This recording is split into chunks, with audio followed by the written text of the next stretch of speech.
bait of the day. Lunker lure, half-ounce buzzbait, chartreuse white, rubber skirt. Man, these are just...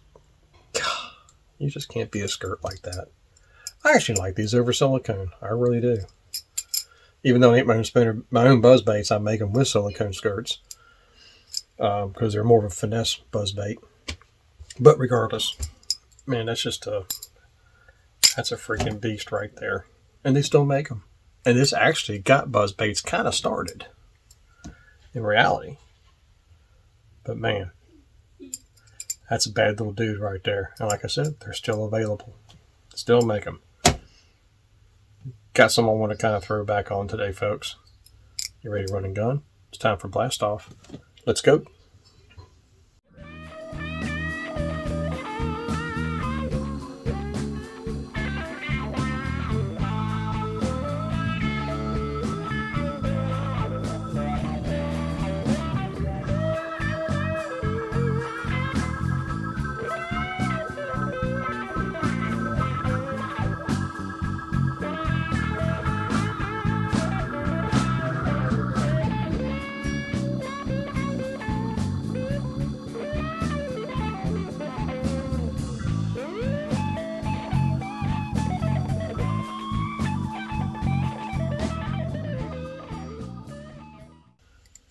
Hey guys, Todd here. Welcome back to Bassin 101.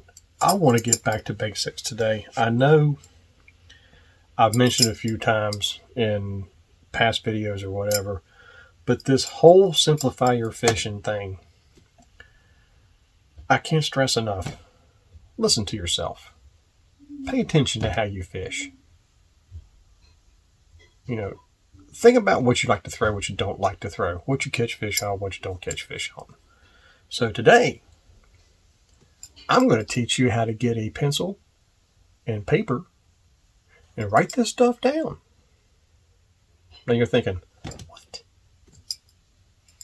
I'm an expert at this. I've been doing this for years. I've been making lists for years, trying to figure out what I want to fish, what I don't want to fish. Now I'm going to warn you, your first draft, don't go by that. Don't do it. Don't do it, guys. I want to tell you why. This is going to change. Don't be surprised if you end up 20 drafts, 30 drafts of a list.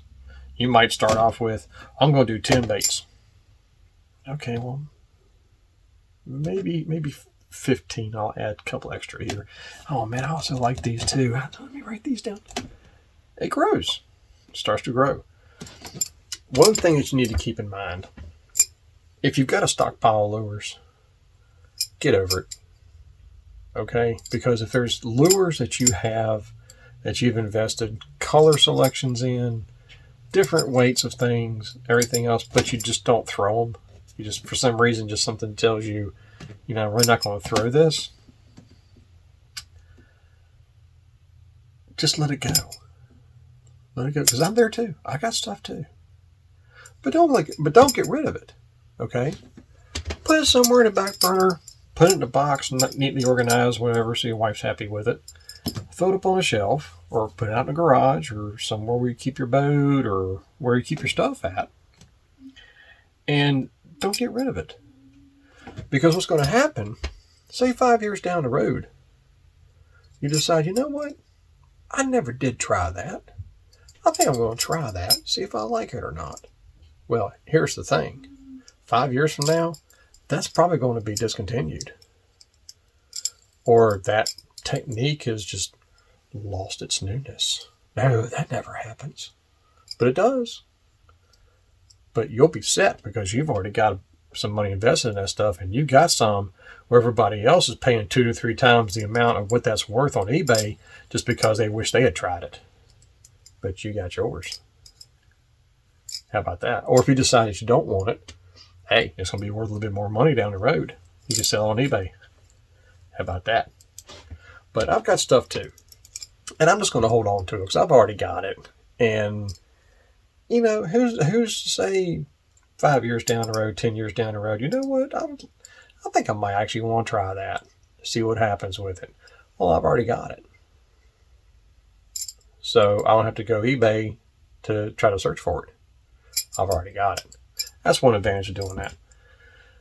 Your list should be about you. You know, not everybody throws a deep crankbait. Not everybody likes to slow roll a spinnerbait in 20 foot of water. Not everybody likes to, believe it or not everybody likes to throw top water because they can't get their hand-eye coordination down with the rod tip to work a Zara spook or something like that. But that's okay. All right, that's okay. Some people can't do that. That's fine. So they might avoid top water, or they might just stick with 2 or 3 things and call it quits at that as far as top water goes. These are pretty easy. But I'll tell you what, I know some guys don't even own any of these. You know, as far as buzzbait, I can't catch fish on buzzbait. They're pieces of crap. Well, but if you're throwing them in the wrong water, that could be part of your problem. This is a flat water bait. Flat water meaning consistent depth. It could be 2 feet, it could be 5 feet, it could be 10 feet. It's a consistent depth. If you do fish drop-offs, keep this right against the bank. That's the best place for it. Otherwise, if you're trying to fish a sloping bank or whatever with these things, you're probably not going to do very good. Okay. But getting back to topic. Your list should include things like your Texas, let's say Texas rig, for example. All right, you write down Texas rig worms. I like this style worm and this style worm. Or let's say you fish at night. Okay, like this style worm. You don't fish them till after spring hits. So you're more of a summertime worm fisherman. Write that down. Everything. Just be careful that you don't start writing, well, there's this worm style and there's this worm style and there's this worm style, because you still have to add your colors to it. Me, there was one time I put together a list, and I actually did this for, I don't know, about a year, experimenting just to see what would happen. My favorite color is basically a blue fleck or some kind of a purple. Okay. So what I did is I said, okay, I'm going to throw purple. I'm going to pick out worms in some kind of a purple or blue fleck color. So I had like a grape twister. I had a grape 6-inch man's jelly worm. I had a Berkeley power worm, culprit, and grape shad. You know, I had, another worm I had in June bugs. Escapes my mind right now. But they were all different styles of 6 to 7 inch, just in one color. Because I was out to see, does the worm shape make a difference over the color? Well, still caught fish. So I really didn't answer my question that much. If I hadn't caught none, or I caught more on one than the other, it'd have been fine. But I pretty much caught them all year long, all those worms. So, yeah, so much for that experiment. But I, live and learn. I had fun doing it. I was fishing, wasn't I? Anyway, listen to yourself on the list. Be honest with yourself. That's the most important thing. Oh my gosh, be honest with yourself. Am I really going to throw this? Am I really going to throw that color? When I hit the water, what do I really grab for first when it comes to, let's say, a Texas rig worm? What's the first color I go to? Hands down, almost every time. Well, that color goes on the list. And then maybe, if that's one that you throw a lot, pick a different shade as a backup. Let's say you throw green pumpkin. Okay, well, put a purple in there. Or a black. Has just a different shading. Let's say in crankbaits, you're a big crawfish thrower. You love crawfish patterns. Okay, cool. Throw a crawfish. A good complement to that crawfish would be put a chartreuse in there. Notice it didn't say shad, because chartreuse can also be used as a crawfish. Okay? That kind of comes and goes either way, especially if it's smallmouth. So that's another way of thinking it. Okay? Top water. Do you need a lot of different colors in top water? Here's my scenario. Top water, you can keep it very simple.